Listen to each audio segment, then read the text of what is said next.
Hey, this is Victor Antonio, and welcome to my video here where I'm going to go into my YouTube community and see what you guys are saying about my videos or my podcasts.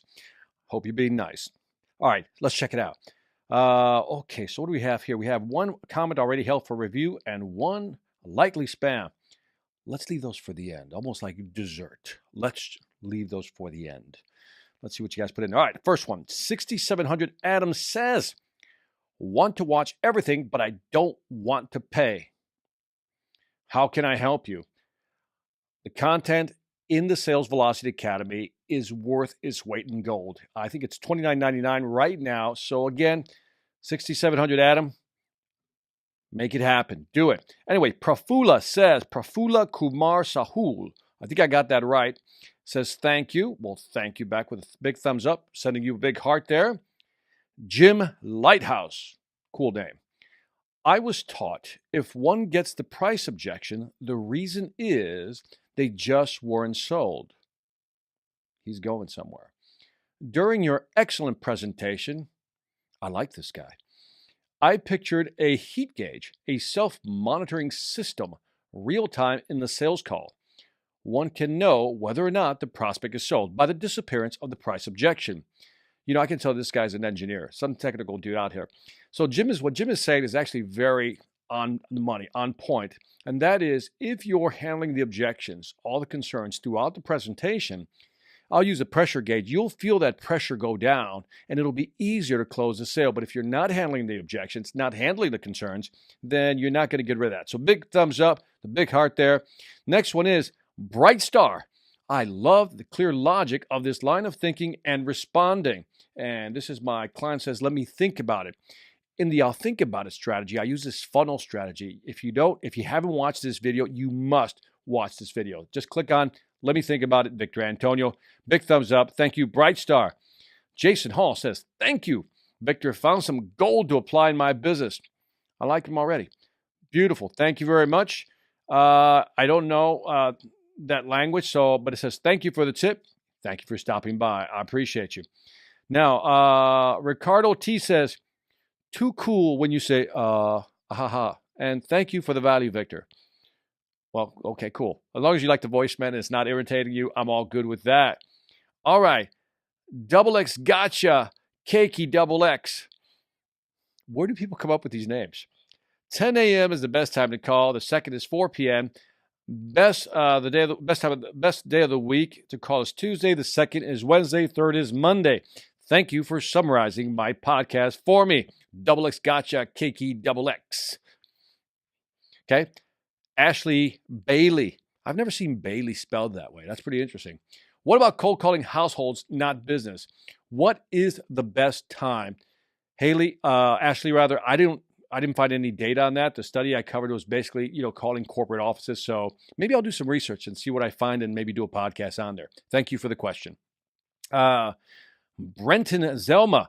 I understand the times 10 a.m. and 4 p.m., but I wouldn't call that a window. I hate getting calls during lunch. I understand the times 10 a.m. and 4 p.m., but I wouldn't call that a window.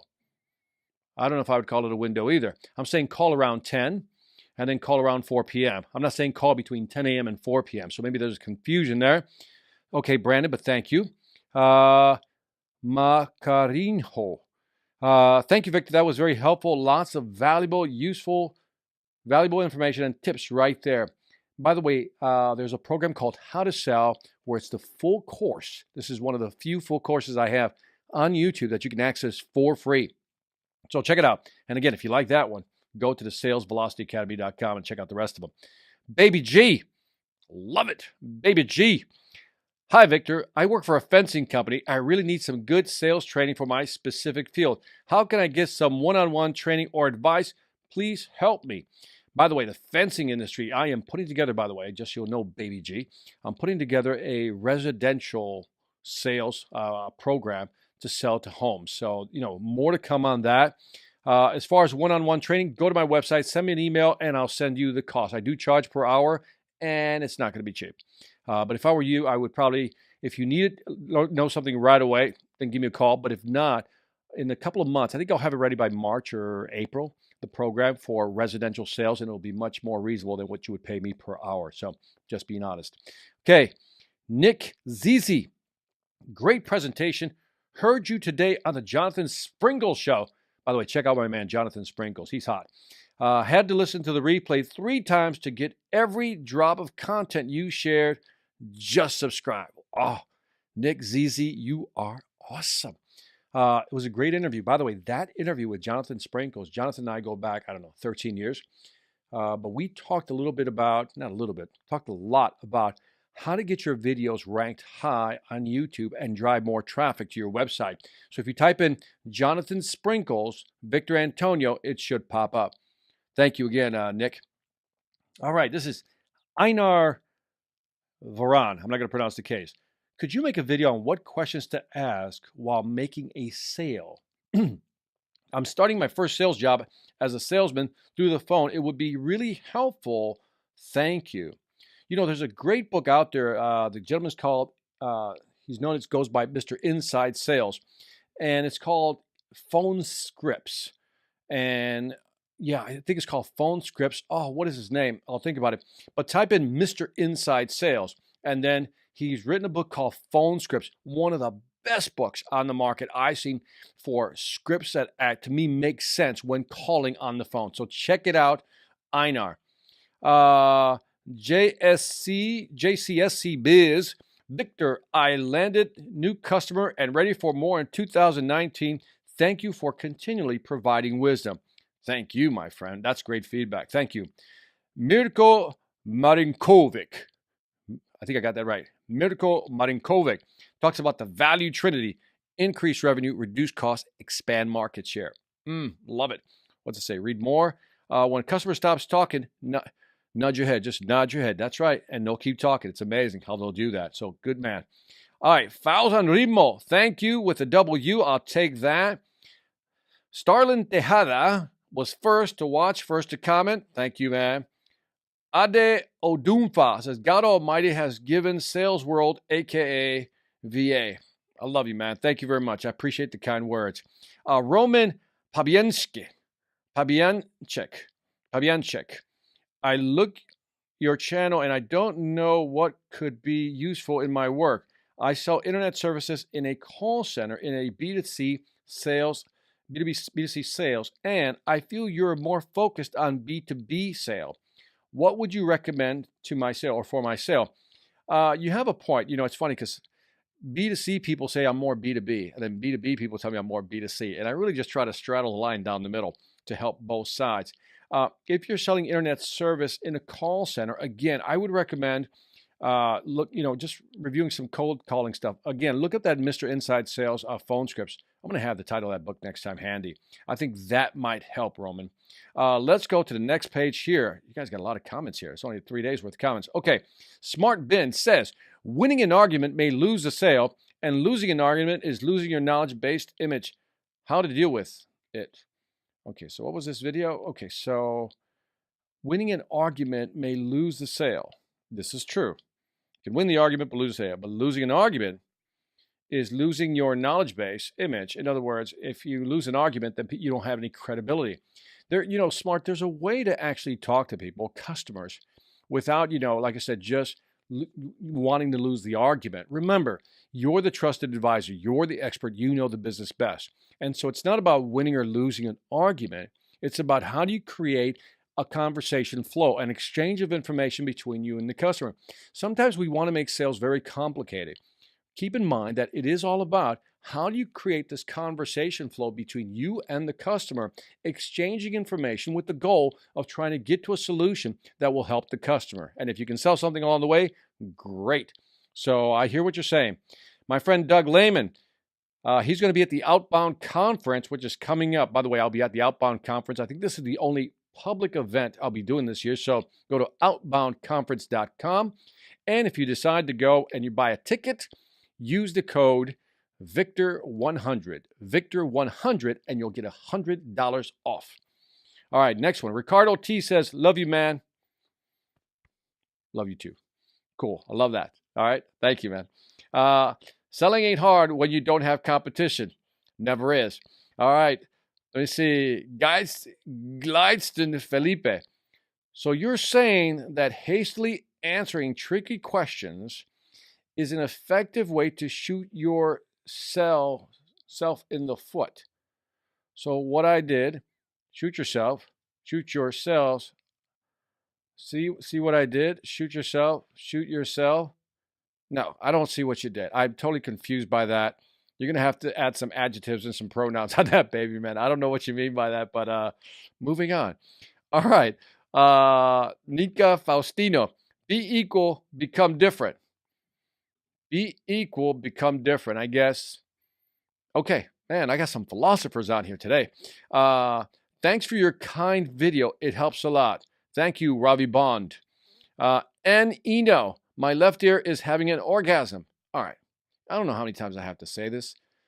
That was one of my earlier podcasts, and I didn't record the other channel for the other ear. So I've apologized for that like 100 times already, but I'm glad one of your ears is happy. Okay. The hungry guy. Wow. That's exactly what happened to me many times in the past. Had a laugh when you mentioned the other companies in the meeting. Ha ha ha. So how to detect the independent person in the meeting like that? Or is there any? Sometimes a person like that may not be brave enough to stand out as well, if you know what I mean. I think I do know what you mean. I think you're talking about, how do you find the influencer in the room when you're talking to people, and maybe you're talking to 4 or 5 people, and how do you find the influencer in the room? And it just really takes a lot of observation skills. When you're in there doing a presentation, this is why it's important to know your content. When you know your content, your information, what you're going to present, what makes it easy for you to detect what people are thinking is that you're not thinking about your presentation because it's so natural that there's another part of your brain that allows you to monitor, almost like a surveillance system, allows you to really watch for reactions. And I think that's what the best of the best do. They're very good at what they do. They know their content, and because they know their content, they can allocate part of their brain, their awareness, to monitor what's going on, the response from the reaction from the actual audience. So it's important that you just become very aware as you're presenting what's going on in that room. So look for, shifts in body language, this, or maybe just, head nodding, micro gestures. There's a lot of things to look for. That's what I think is the science, or rather the art of selling. All right, Scape Artist. What a great name. Just started my first job as a salesman. I haven't made much progress so far, but I really want to get good at it. I won't give up. I know this is what I want with my life. Oh, love you, Scape Artist. Go, man. Go. All right. UDS. UDS. Very good advice. Thanks for sharing, Victor. Thank you for stopping by. A. Garrett. Great advice. Keeps me from taking things personally and stop negative talk to self.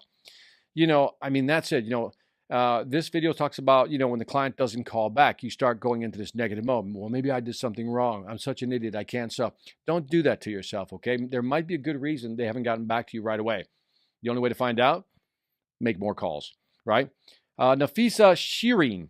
I love how you explain what these excuses really mean. From my experience and that of my clients, I can't afford it is one of the most common excuses, and it's actually one of the easiest to handle if you know how. And she gets it, right? When somebody says I can't afford it, again, a small percentage obviously can't afford it, but the majority of people basically can. You just haven't proven the value. That's all you haven't done. And so selling ain't hard when you know how and you can prove the value, right? So great. I love it. She also comments, love how you explained that's too expensive can be code for other needs. That is correct. Great one. Let me see. How to sell the worksheets. Those are in the Sales Velocity Academy. Oscar Lopez Amado just hit me with the true, very true. I love this. The video, let me see, Tesla coiled. I love it. Tesla coiled. That's a cool way of spelling that. This video is blowing my mind. I'm going to use this to revolutionize my sales process. I'm digging it. Tesla coiled. All right, Ricardo T. Always so interesting, Mr. Antonio. Thank you. No, thank you. And Eno, you're back. Hey, Victor, I do door-to-door sales in the telecom, and I just closed 10 products with your videos today. Boom. Love it. Man, that's a big heart. And whoever did this video, the cameraman is on point. Love it. All right, we can keep going, but you get the idea of what's going on. Look, I love the comments, man, so thank you. and keep them coming. And there's more, but I think that's enough for now. Let's go look in real quick so we can wrap this up. Let's go look at held for review. Let's see what's being held for review here. Todd Rayer, he says, okay, this is my presentation. He says, okay, he lost me with the lie about the waiter's tip. You are going to need to shine my shoes to get an extra 70%. People who just make shit up for impact are sketchy. All right, let me see. I got to read this again. This is okay. So, okay, he lost me with the lie about the waiter's tip. You're going to need to shine my shoes to get an extra 70%. People who just make shit up for impact are sketchy. Okay, so the first, okay, by the way, so I think he's talking about the presentation where I talk about the study done by Monmouth University on waiter tips. So I didn't make that up. And I'll show you how to get to it in a little bit here. But I said, he lost me with the lie about the waiter's tip. Okay, what did I lie about? You're going to need to sign my shoes to get an extra 70%. I think you misheard.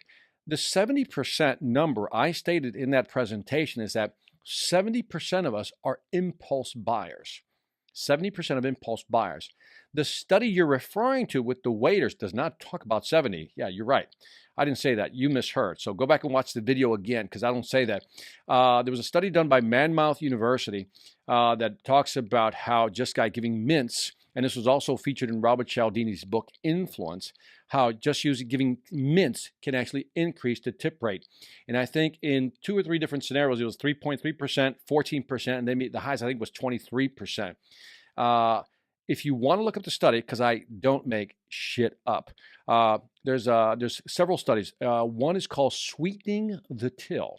Sweetening the Till. Just type in Sweetening the Till, and you'll see the studies for yourself. So that is like, I don't even know what to do with that one. I'll let you in, man. But that's like I'll approve the comment. I'll make the adjustments later and correct that. But I think you should listen to the video again, and I'm not sketchy. All right. Let's see. Spam. Thank you. A bit repetitive, but good advice. From Victoria. If I'm a bit repetitive, it's because of one reason and one reason only. It takes the brain 2 or 3 times to hear something for it to really stick. And so I do that on purpose so people make it stick. Anyway, that's it for the comments in my YouTube channel. Thank you again for being part of the community. I really appreciate your time. Really appreciate you giving me your time, your energy to write some of these comments as well. This is Victor Antonio, always reminding you, selling ain't hard when you know how. Take care.